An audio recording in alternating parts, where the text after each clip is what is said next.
Bismillahirrahmanirrahim. Assalamualaikum warahmatullahi wabarakatuh. Alhamdulillahi wa kafa, wassalatu wassalamu ala nabiyil mustafa Sayyidina Muhammad wa man ihtada. Asyhadu an la ilaha illallah wahdahu la syarikalah wa asyhadu anna Muhammadan abduhu wa rasuluh alladzi la nabiyya ba'dah. Allahumma salli wa sallim ala hadan nabiyil karim wa ala alihi wa man tabi'ahum bi ihsanin ila yaumiddin, amma ba'du. Bapak Ibu, rekan-rekan yang dirahmati Allah, alhamdulillah kita bersyukur pada siang hari ini kita bisa bertemu kembali di dalam majelis ilmu, di dalam majelis yang insya Allah penuh berkah, penuh manfaat, dan tentu semuanya menjadi amalan ibadah kita kepada Allah Subhanahu wa taala. Maka berharap dengan kebaikan, berharap dengan pahala yang kita kerjakan, mudah-mudahan Allah Subhanahu wa taala melancarkan aktivitas kita, melancarkan rezeki, melancarkan semua yang kita lakukan, dan tentu lebih dari itu semuanya menjadi amal soleh kita. Bapak Ibu, rekan-rekan yang dirahmati Allah, tentu insya Allah ya, niat kita untuk belajar seperti ini, apalagi ini jaraknya juga jauh-jauh ya. Ada yang dari Plumpang, ya, ada yang dari mana, Rengel, ada yang dari Tuban, ada yang dari Ngaglik, Glodok ya. Insya Allah perjalanannya menjadi amal soleh. Setiap langkahnya menjadi setiap langkah yang memudahkan jalan bagi kita semuanya untuk menuju surganya Allah Subhanahu wa taala. Dan mudah-mudahan yang mungkin masih ada keluarga yang sakit, mudah-mudahan disembuhkan oleh Allah Subhanahu wa taala. Mudah-mudahan yang belum dapat jodoh segera dapat jodohnya ya. Ini biasanya paling kenceng aminnya, ini yang belum punya biasanya ya. Yang masih ada tanggungan, mudah-mudahan Allah mudahkan dari semua yang dilakukan. Tanggungan apa ini maksudnya ya?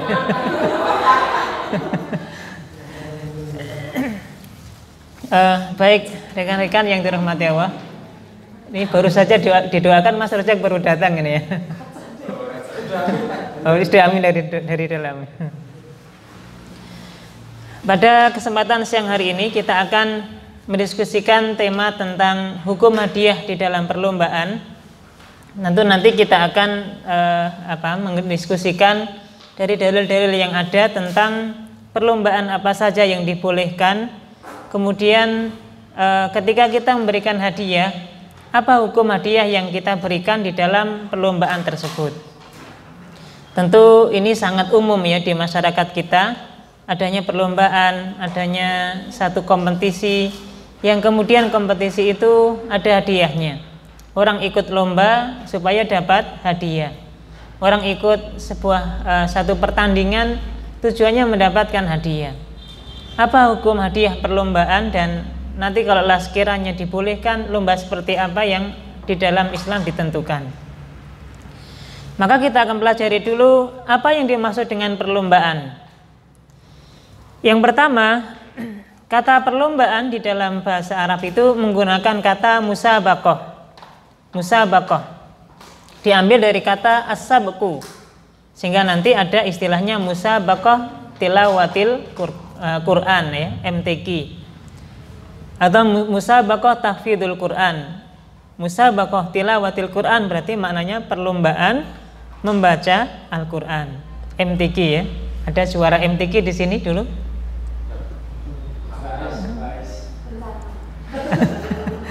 Rencana ya.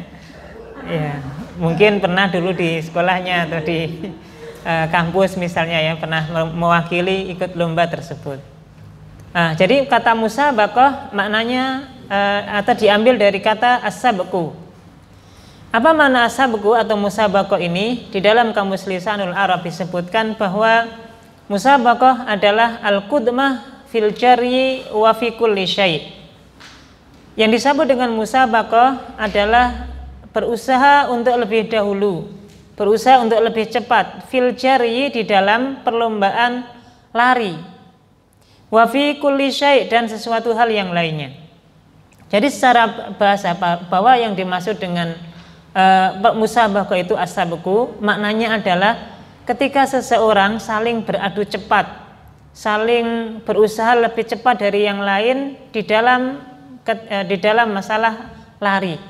Ketika kita lari, maka siapa yang lebih duluan, siapa yang lebih sampai di tempat tujuannya, maka inilah yang disebut dengan musabaqah. Jadi berusaha untuk lebih dahulu dalam menjalani sesuatu atau dalam hal yang lain, ya.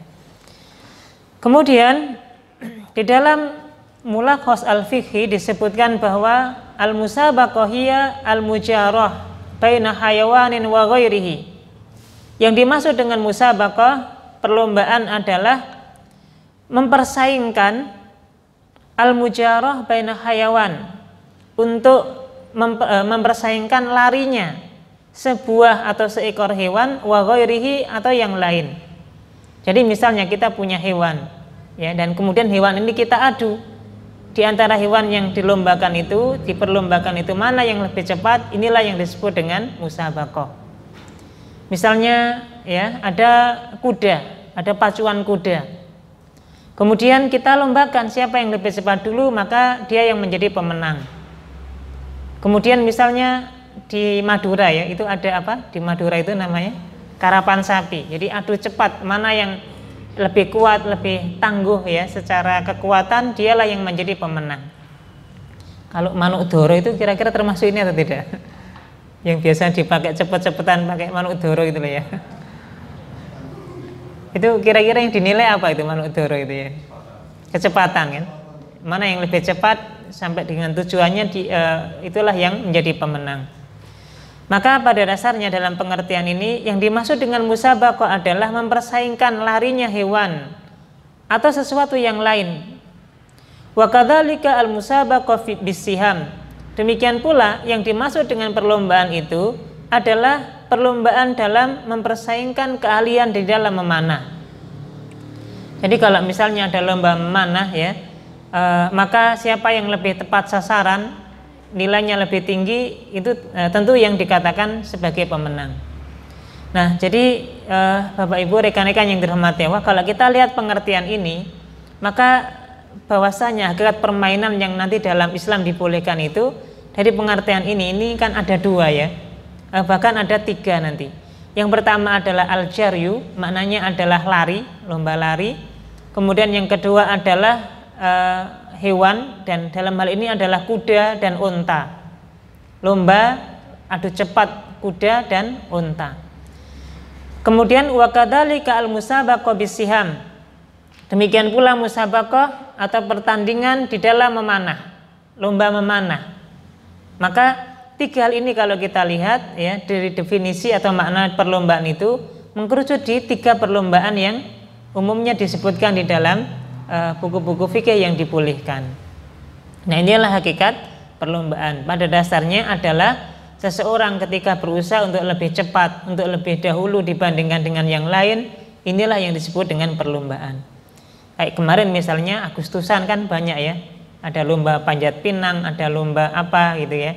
Maka pada dasarnya yang lebih cepat duluan untuk sampai pada finish, untuk sampai pada tujuan, dialah yang dikatakan sebagai pemenang dalam perlombaan tersebut.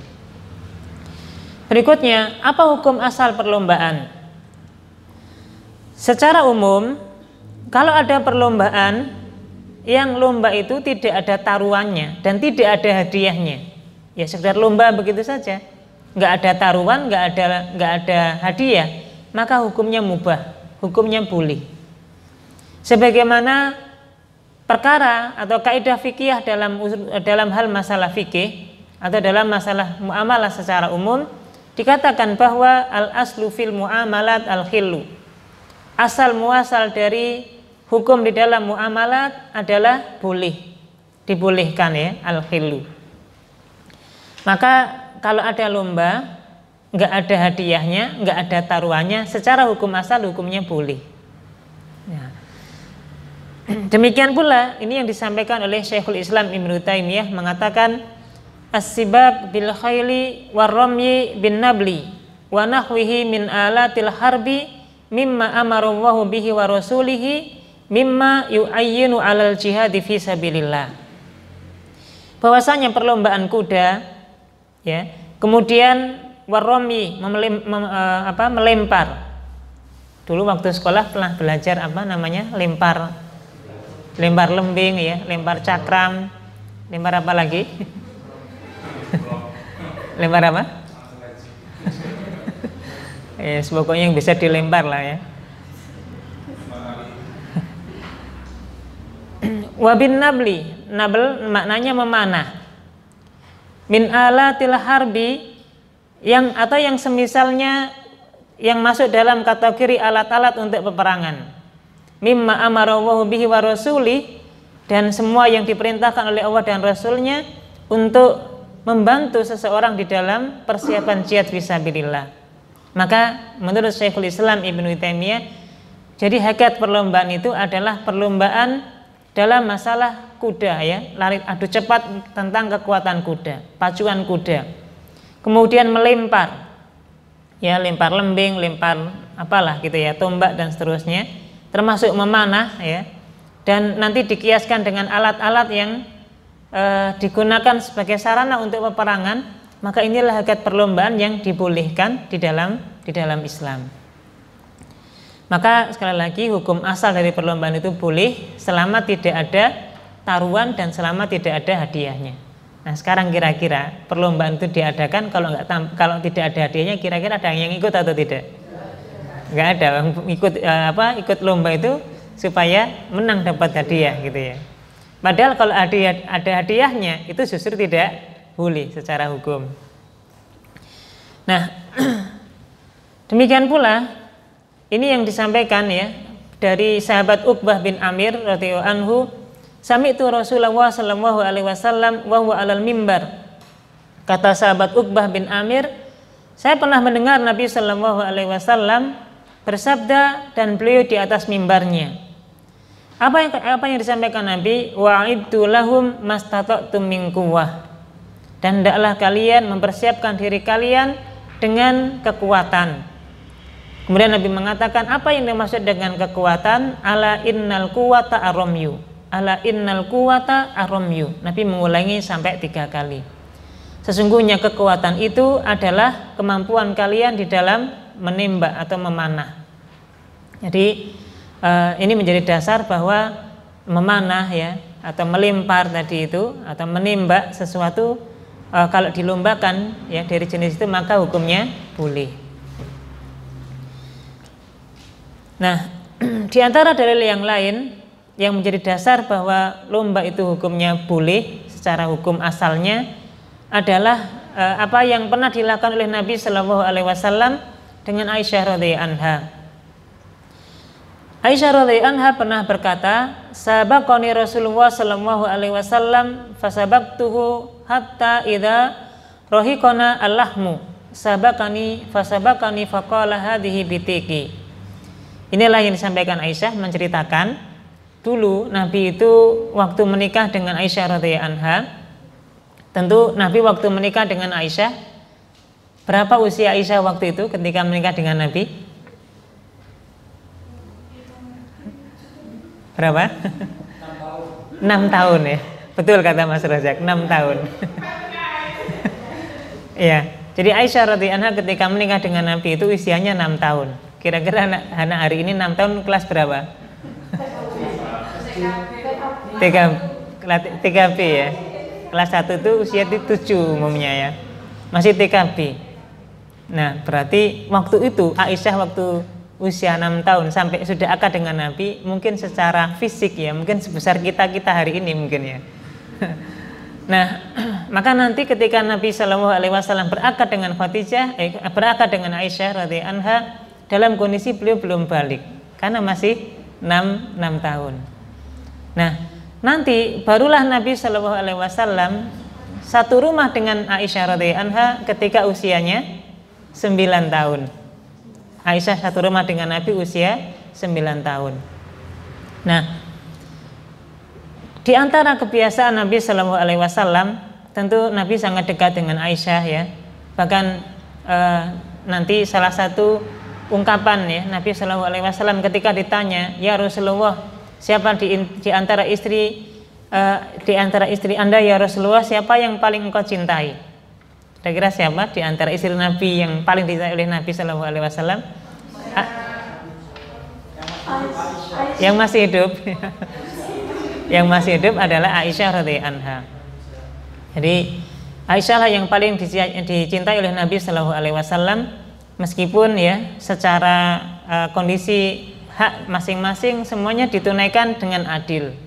Tapi kalau masalah hati, Nabi Shallallahu Alaihi Wasallam tidak bisa memungkiri kecintaannya kepada Aisyah radhiyallahu anha.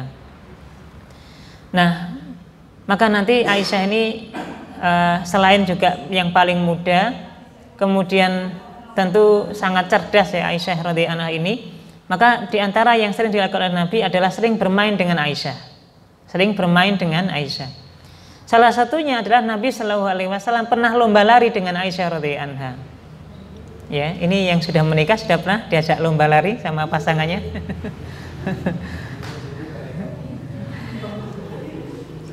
Nah, waktu Aisyah lomba lari dengan Nabi, maka ketika lomba yang pertama ya Aisyah mengatakan fasabaqtuhu, maka Aisyah lah yang menang. Jadi waktu lomba yang pertama ini Aisyah yang menang. Hatta idza rohiqona allahmu, Aisyah mengatakan sampai nanti suatu ketika kami ini sudah dalam kondisi gendut ya, banyak lemak, banyak dagingnya ya. Sabaqoni faqala, ketika nanti di perlombaan yang lain, ketika kami dalam kondisi sudah gemuk, kata Aisyah ya, sudah dalam kondisi berat badan itu semakin naik, semakin besar, maka ketika lomba lagi dengan Nabi Shallallahu Alaihi Wasallam, Aisyah radhiyallahu anha kalah. Kenapa? Karena sudah berat badannya. Nah, Nabi lah yang menang di perlombaan yang kedua itu. Faqala, maka Nabi Shallallahu Alaihi Wasallam mengatakan, hadhihi bitiki, kemenanganku hari ini wahai Aisyah untuk membalas kekalahanku dulu waktu engkau masih dalam kondisi langsing gitu ya, kurang lebihnya. Maka inilah yang menjadi dalil bahwa Nabi Shallallahu Alaihi Wasallam juga pernah mengadakan lomba dengan Aisyah, dengan istri beliau, dan lomba yang dilakukan adalah lomba lari. Ya, kalau sekarang kira-kira suami istri itu lombanya apa? Lomba gulat ya mungkin. Bahkan jarang ya, mungkin seperti Nabi dan Aisyah ya, dengan saking dekatnya dengan istri beliau sampai seperti teman gitu ya, lomba lari. Kadang nanti Nabi Shallallahu Alaihi Wasallam pernah mengajak Aisyah radhiyallahu anha untuk melihat segolongan kaum yang sedang bermain, yang sedang melakukan sebuah pertandingan ya. Maka ini menjadi dalil bahwasanya permainan itu atau perlombaan itu hukumnya boleh ya, selama kondisinya tidak ada taruhan dan tidak ada hadiahnya. Kemudian berikutnya, kalaulah misalnya ada lomba yang ada hadiahnya, kalaulah ada perlombaan yang dijanjikan akan ada hadiahnya bagi pemenangnya, lomba apa saja yang dibolehkan ada hadiahnya. Maka perlombaan itu pada dasarnya ada beberapa macam. Yang pertama adalah lomba yang masyru'. Lomba masyru' itu maknanya lomba yang memang dibolehkan secara syariat.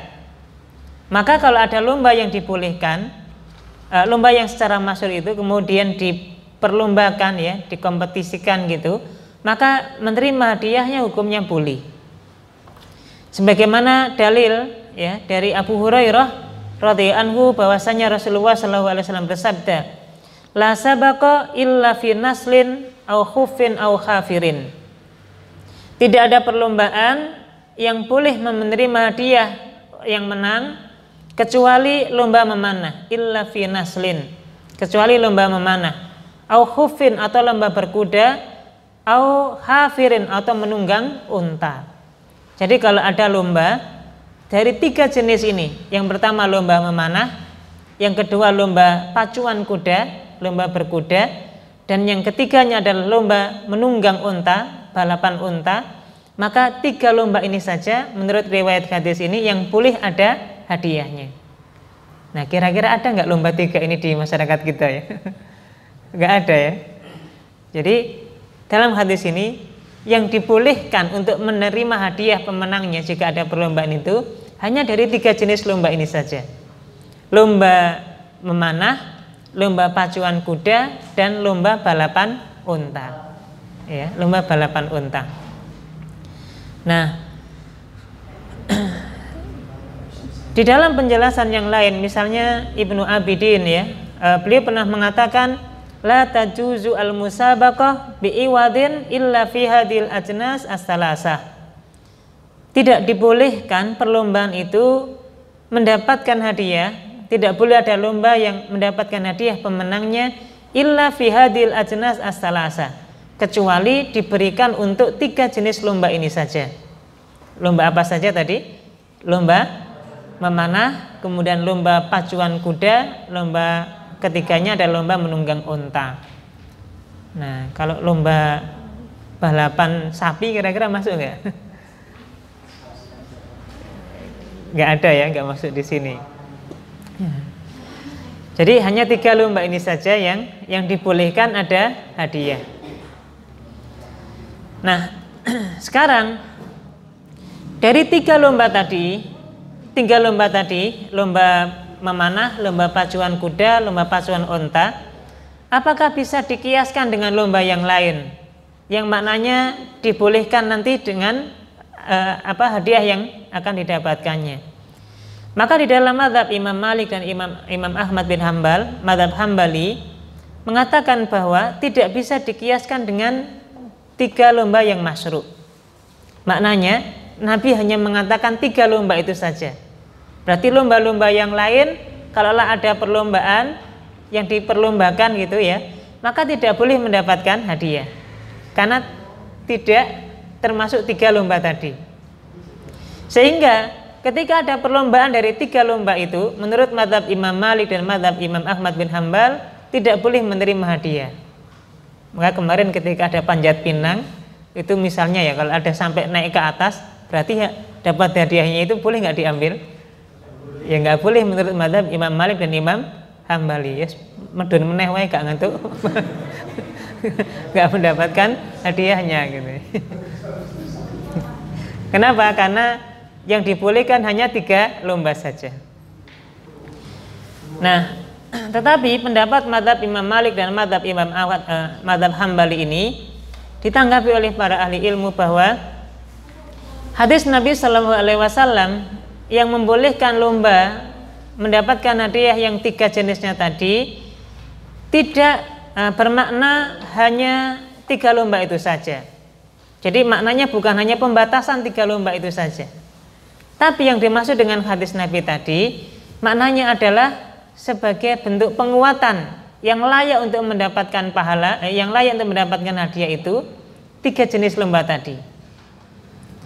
Tidak menutup kemungkinan lomba yang lain juga bisa mendapatkan hadiahnya, gitu ya. Maka ini tanggapannya dari para ahli ilmu yang lain. Adapun nanti dalam mazhab Imam Abu Hanifah dan mazhab Syafi'i, mazhab Imam Abu Hanifah dan mazhab Syafi'i mengatakan boleh-boleh saja, ya, bisa-bisa saja 3 lomba itu dikiaskan dengan lomba yang lain. Apa syaratnya? Syaratnya adalah dikiaskan dan ilah atau sebabnya adalah sesuatu yang diniatkan untuk persiapan jihad fisabilillah.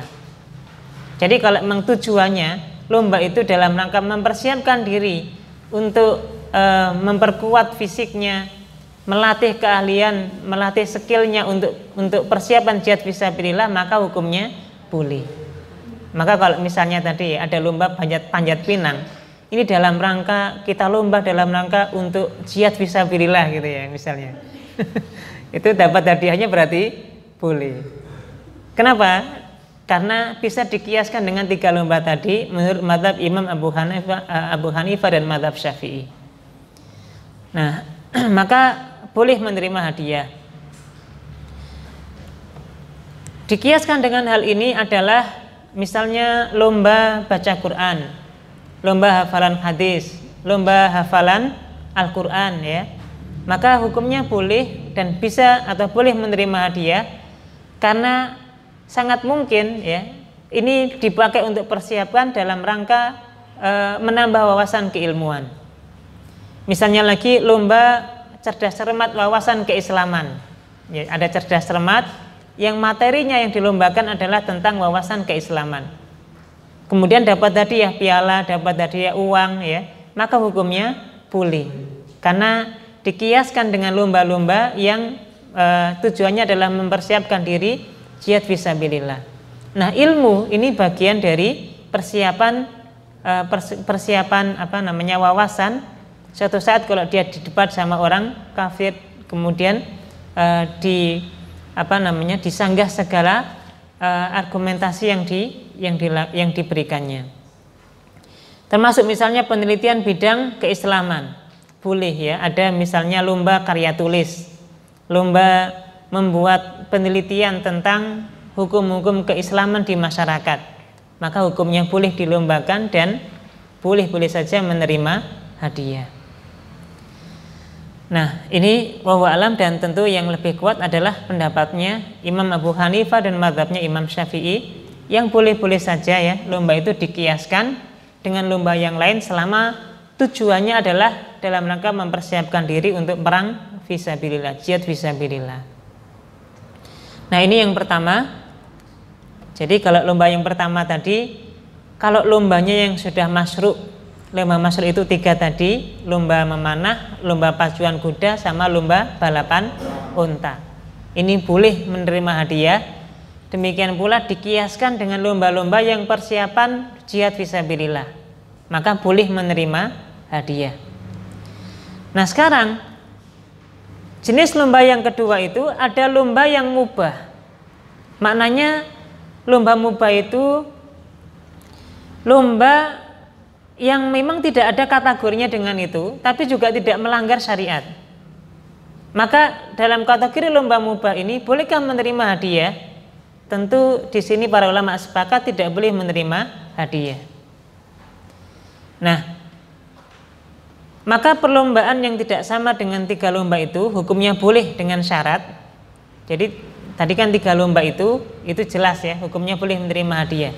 Tapi kalau misalnya ada lomba yang lain yang tidak sama dengan 3 lomba, maka boleh secara hukum perlombaannya. Syaratnya apa? Yang pertama, jenis permainannya berguna untuk kebugaran tubuh dan menyegarkan pikiran. Jadi lebih tadi ya, manfaatnya ada untuk fisik dan seterusnya, maka dihukumi lomba itu boleh. Kemudian tidak menjadi sebuah kebiasaan, tidak bisa menjadi sebuah kebiasaan sehingga menjadi rutin lomba itu setiap hari atau setiap bulannya, setiap apa misalnya ada gitu ya, maka ini tidak boleh jadinya. Nah, kemudian syaratnya lomba ini dibolehkan, lomba mubah ini dibolehkan, pemenangnya tidak boleh menerima hadiah dari siapapun. Dan ini pendapat ulama mazhab umumnya ya, mazhab Hanafi, mazhab Maliki, mazhab Syafi'i, dan mazhab Hambali. Nah, jadi kalau 3 syarat ini terpenuhi, maka boleh secara hukum. Di antara lomba yang boleh, lomba lari ya, lari. Ini boleh dilombakan. Lomba gulat, gulat ini boleh ya. Kalau tinju gimana, tinju boleh atau tidak? Tidak boleh. Kalau tinju tidak boleh. Apa bedanya gulat sama tinju? Gulatnya nggak memukul. Gulat nggak memukul. Kalau tinju saling memukul ya. Kalau gulat apa yang dikerjakan? Dorong-dorongan ya. Kemudian tentu yang bisa merobohkan dengan siapa yang lebih kuat, maka dialah yang menjadi pemenang. Maknanya tidak sampai menyakiti lawan kan gitu ya. Nah, tinju itu nanti tidak boleh karena menyakiti lawan. Maka gulat hukumnya boleh. Apa dalilnya? Nabi Shallallahu Alaihi Wasallam pernah bergulat. Nabi Shallallahu Alaihi Wasallam pernah bergulat. Ada yang tahu dengan siapa Nabi pernah bergulat? Ya. Dengan satu pegulat yang waktu itu hidup di zaman Nabi tentunya ya. bukan Mike Tyson, bukan yang ikut Smackdown, itu bukan ya. Jadi sudah skalanya ya, orang yang menantang gulat Nabi itu sudah skalanya, kalau kita hari ini sudah internasional lah itu kelasnya ya. Namanya Rukanah ya. Rukanah ini seorang pegulat luar biasa di zaman Nabi. Tidak ada yang bisa mengalahkan saking kuatnya fisiknya Rukanah ini. Tiba-tiba suatu ketika Rukanah ini pernah menantang gulat Nabi Shallallahu Alaihi Wasallam. Wahai Muhammad, kalau engkau bisa menang dariku ya, maka saya akan masuk Islam. Ya, ini yang dijanjikan oleh Rukanah kepada Nabi. Waktu itu dengan pedenya Rukanah bisa memenangkan gulatnya dengan Nabi Shallallahu Alaihi Wasallam. Tapi waktu mulai pertandingan gulat, ternyata langsung dibanting sekali sama Nabi. Nggak terima dia, ya wahai Muhammad saya nggak terima, ayo kita tanding lagi. Ternyata belum lama ya, kemudian dibanting lagi sama Nabi Shallallahu Alaihi Wasallam. Dan sampai 3 kali kemudian nanti Rukanah dibanting oleh Nabi Shallallahu Alaihi Wasallam. Karena kalah kemudian Rukanah mengatakan, wahai Muhammad, saya belum pernah bergulat dengan orang yang kekuatannya melebihi engkau. Ini menandakan ya betapa kuatnya fisik Nabi Shallallahu Alaihi Wasallam. Itu sampai ya orang yang sangat kuat secara tenaga, orang yang tidak pernah terkalahkan dalam masalah gulat, itu dikalahkan oleh Nabi Shallallahu Alaihi Wasallam. Ini saking kuatnya fisik Nabi Shallallahu Alaihi Wasallam. Nah, Nabi itu kan dikisahkan ya, Nabi itu kan nggak pernah sakit. Sakit-sakit itu hanya dua kali. Ada yang tahu kapan Nabi sakit 2 kali ini?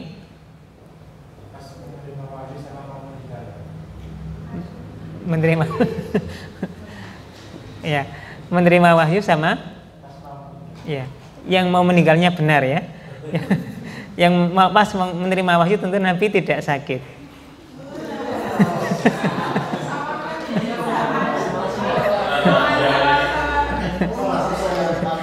Nah, sakit yang pernah dialami Nabi yang pertama adalah ketika Nabi pernah diracun sama wanita Yahudi saat peristiwa perang Khaybar nanti ya, selesai perang Khaybar. Nah, jadi maknanya bahwa Nabi Shallallahu Alaihi Wasallam waktu diracun sekalipun itu tidak sampai meninggal dunia. Ya, kalau kita jangankan diracun ya, kena angin gitu sudah melebat kurang lebih kan gitu ya. Maknanya ya banyak sekali ya rentang penyakit gitu. Nabi Shallallahu Alaihi Wasallam sangat kuat secara fisik. Hanya 2 kali saja beliau sakit. Yang pertama tadi ya sakit dalam kondisi diracun ketika Nabi dikasih daging sama wanita Yahudi, dan nanti wanita Yahudi ini mencari informasi betul ya, Nabi itu kalau makan daging kambing itu bagian yang mana, itu dicari di mana-mana supaya Nabi makan daging kambing yang akan diberikan oleh wanita Yahudi ini. Kira-kira Nabi itu kalau makan kambing bagian mana yang paling dicintai Nabi? Yang paling disenangi ya. Jadi kan ada kambing gitu ya, kambing satu itu Nabi makan. Dan ada bagian yang paling disukai sama Nabi Shallallahu Alaihi Wasallam. Bagian yang mana? Ya, Nabi paling suka makan kambing itu bagian al-katif ya. Katif itu lengan, sampil kalau bahasa kita ya. Sampil yang apa sampil bahasa kita itu ya? Sempol lah ya, sempol. Nah, itulah bagian daging yang paling disukai sama Nabi Shallallahu Alaihi Wasallam. Beda dengan kita ya, umumnya apa saja dimakan ya. Mau jeruannya, mau apanya dimakan semuanya. Padahal itu ya sebagian memang sumber penyakit gitu ya. Nah, itulah Nabi Shallallahu Alaihi Wasallam sangat kuat secara fisik ya, sangat kuat secara fisik, bahkan diracun sekalipun Nabi tidak meninggal ya. Dan memang diantara rahasianya adalah kenapa Nabi sangat sehat dan sangat kuat itu, diantaranya adalah Nabi punya pola makan yang luar biasa. Nanti memang bagus kita pelajari ya pola makan Nabi Shallallahu Alaihi Wasallam. Diantaranya adalah Nabi itu setiap paginya beliau mengkonsumsi kurma dan air. Kurma dan air. Kemudian nanti ada madu, ya madu. Nah, ini sekarang kan jarang ya untuk minum madu saja itu kadang-kadang kan kita ini ya susah gitu ya. Apalagi kurma ya, kurma ini sudah nggak tahu masih ada persediaan kurma atau tidak ini di rumah. Biasanya cuma Ramadan saja yang ada ya. Padahal Nabi Shallallahu Alaihi Wasallam pernah ya tiga bulan lamanya, 3 kali bulan purnama Nabi Shallallahu Alaihi Wasallam pernah tidak punya makanan sama sekali. Pernah 3 bulan tidak ada makanan sama sekali di rumah Nabi Shallallahu Alaihi Wasallam. Nabi hanya makan apa? Makan kurma dan air putih saja. Dan itu bisa bertahan selama 3 bulan. Makanya kalau nggak punya lagi nggak ada uang, itu kulkasnya dibagi kurma saja ya. Nah itu insya Allah sehat ya. Nah lomba gulat hukumnya boleh, dan pernah Nabi Shallallahu Alaihi Wasallam bergulat dengan Rukanah, orang yang sangat kuat secara fisik, dan Nabi menang. Kemudian yang ketiga yang dibolehkan adalah lomba angkat berat, lomba angkat besi ya, lomba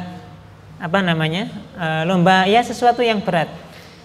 Dan di antara dalil bolehnya lomba angkat berat ini, Nabi Shallallahu Alaihi Wasallam pernah melintas di sebuah wilayah gitu, kemudian mendapati ada orang yang sedang berlomba angkat batu. Jadi batu yang besar kemudian diangkat. Siapa yang berhasil mengangkat batu tersebut, dialah yang menang. Nah, waktu Nabi melewati orang yang sedang berlomba angkat batu itu, Nabi Shallallahu Alaihi Wasallam kemudian membiarkan begitu saja. Nabi juga tidak melarangnya ya. Maknanya kalau Nabi tidak melarang, padahal Nabi melihat, maknanya ini boleh secara hukum. Inilah ketetapan hukum dari Nabi Shallallahu Alaihi Wasallam. Kalaulah misalnya lomba mengangkat berat ini dilarang, ya mesti Nabi sudah menegur, karena Nabi tidak membiarkan sesuatu yang salah. Mesti sudah ditegur oleh Nabi, dibenarkan oleh Nabi Shallallahu Alaihi Wasallam. Tapi beliau bahkan melihat dan kemudian membiarkan orang tersebut bermain dengan lomba angkat berat itu. Ya kalau kita sekarang misalnya lomba angkat besi ya, kemudian ada lomba apa lagi yang sifatnya berat-berat ini? Tarik tambang ya. Jadi ini hukumnya boleh. Nah sekarang kalau lomba olahraga ya, atau perlombaan olahraga yang berhadiah, apa hukum hadiah perlombaan dari olahraga? Yang pertama kita pahami bahwa ada 3 jenis olahraga. Di dalam fikih itu olahraga itu dibagi menjadi 3. Yang pertama olahraga yang dianjurkan. Olahraga yang dianjurkan ini diantaranya memanah, ya, menembak, bela diri, ya. Makanya ada tapak suci itu sebenarnya memang penting ya untuk dipelajari, karena ini sebenarnya olahraga yang dianjurkan. Ada pendekar di sini tapak suci? Ada ya, insya Allah. Dulu mungkin sudah pernah belajar juga. Atau mungkin yang lain lah, kalau misalnya tidak tapak suci mungkin punya keahlian bela diri yang lain. Ini olahraga yang dianjurkan ya. Kemudian berenang ya, berenang ini juga termasuk olahraga yang dianjurkan. Pacuan kuda ya, berlatih naik kuda. Ini ya sebenarnya kita berharap nanti di di Palang inilah misalnya gitu ya, ada arena berkuda gitu ya.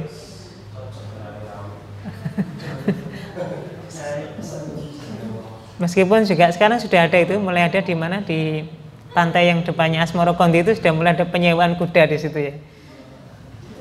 Ini yang belum ada di kita ya, ada area berkuda itu, yang kemudian orang bisa latihan, orang bisa rekreasi untuk sambil menunggang kuda. Dan ini memang olahraga yang dianjurkan Nabi Shallallahu Alaihi Wasallam. Di antara hikmahnya ini ada satu penelitian ya. Kenapa kok berkuda? Ya. Kenapa kok kemudian olahraga berkuda ini dianjurkan? Yang jelas bahwa berkuda itu olahraga yang secara manfaat tidak didapatkan dengan olahraga yang lain. Tidak ada yang bisa menggantikan olahraga berkuda dari segi kemanfaatan untuk tubuh kita. Di antaranya, ya, yang pertama bahwa olahraga berkuda itu olahraga yang secara kelihatan, olahraga yang secara nampak tidak banyak gerak, ya kan? Olahraga berkuda itu nggak banyak gerak, tapi olahraga yang paling banyak bisa mengeluarkan keringat adalah berkuda. Kenapa kira-kira berkuda kok paling banyak bisa mengeluarkan keringat? Ya mungkin ya wedi ya mungkin ya. Selain itu ya mungkin konsentrasi, fokus gitu kan ya. Nah, yang kedua, ini yang tadi kita katakan ya, ada kemanfaatan yang tidak didapatkan kecuali dengan berkuda. Jadi postur tubuh kita ini ketika kita naik kuda, ya, cara untuk meluruskan punggung belakang kita, cara untuk kemudian mengembalikan sendi-sendi kita di belakang itu hanya bisa ditempuh dengan berkuda. Jadi ketika kita naik dan kemudian ada lenggak-lenggoknya, itulah yang menjadikan tulang punggung belakang kita ini menjadi normal kembali. Makanya kalau ya misalnya ya ada yang kena urat kejepit dan seterusnya itu bisa terapinya dengan naik kuda. Ya. Makanya Nabi Shallallahu Alaihi Wasallam menganjurkan olahraga berkuda. Tentu selain keistimewaan dari secara kesehatan ya, berkuda ini adalah salah satu keahlian untuk berperang. Ya, keahlian untuk berperang. Maka olahraga ini dianjurkan ya. Kemudian terjun payung. Terjun payung atau ada olahraga namanya parah layang itu ya. Ini olahraga yang dianjurkan. Kenapa olahraga ini dianjurkan? Karena inilah yang mendukung keterampilan dalam jihad fisabilillah. Jadi memang kalau kita olahraga itu tidak hanya kita niatkan dalam rangka kebugaran fisik saja, tapi diniatkan dalam rangka persiapan untuk jihad fisabilillah sewaktu-waktu kalau ada kewajiban untuk berjihad, untuk berperang gitu ya. Maka penting ya, termasuk tadi bagian dari memanah itu adalah menembak. Latihan menembak itu juga penting. Maka ada olahraga menembak. Ini menembak beneran ya, bukan menembak. Nah, ini olahraga yang pertama. Yang kedua, ada olahraga yang diharamkan, nggak boleh. Olahraga ini dilakukan nggak boleh. Apa diantaranya? Tinju. Tinju itu termasuk olahraga yang dilarang. Kenapa tadi ya? Ini termasuk mencelakai orang. Bahkan tidak jarang yang kemudian terbunuh ya, meninggal dengan cara karena terpukul dengan pukulan yang sangat keras di bagian-bagian yang sangat vital di dalam tubuh. Maka tinju hukumnya dilarang. Yang kedua, matador. Apa matador ini? Ya, orang yang beradu dengan banteng. Dua kemungkinan, kalau dia bisa selamat, bantengnya yang bisa jadi mati. Kalau ya lagi apesnya diseruduk mati gitu ya. Orang yang kemudian beradu dengan banteng tadi. Matador ini juga nggak boleh. Kalau misalnya orangnya selamat, tentu hewannya yang nggak selamat, dan ini mencelakai binatang, nggak boleh ya. Atau sebaliknya, misalnya binatangnya berhasil membunuh atau nyeruduk orang yang bertanding tadi ya, yang biasanya pakai kain warna merah itu ya, maka tentu ini dilarang ya. Kemudian pertarungan bebas, ini mohon maaf sekarang tren ya di TV itu, apa namanya itu ya, yang tarung bebas ya, pokoknya mukul apa saja dibolehkan gitu ya. Nah ini nggak boleh ya, pertarungan bebas seperti itu hukumnya dilarang. Nah, yang ketiga, ada jenis olahraga itu, olahraga yang tidak termasuk ketangkasan jihad, juga tidak termasuk yang menyakiti lawan. Jadi tidak masuk dalam kategori untuk persiapan jihad, juga tidak termasuk untuk menyakiti lawan. Contohnya adalah misalnya sepak bola, bal-balan ya, bola basket, main bola basket, berselancar ya, selancar di laut itu. Nah, tenis meja, jogging ya, ini olahraga-olahraga yang memang secara skill tidak ada kaitannya dengan keterampilan jihad, tapi juga tidak menyakiti lawan. Meskipun kalau pas nendang bola kena kepala merempul gitu ya, menyakiti lawan juga. Tapi secara umum kan tidak ada niat untuk ke sana, kan gitu. Basketball dan seterusnya ya. Maka inilah yang disebut dengan olahraga yang tidak termasuk ketangkasan jihad dan tidak menyakiti lawan. Nah, dari tiga jenis olahraga ini, maka dari olahraga yang ketiga para ulama beda pendapat. Apa hukumnya ya? Kalau menurut ulama kontemporer, ulama-ulama hari ini, tentang olahraga yang tidak termasuk ketangkasan jihad dan tidak menyakiti lawan, dilarang, tidak dibolehkan, karena menjadikan madorot yang lain yang ditimbulkan dari olahraga tersebut.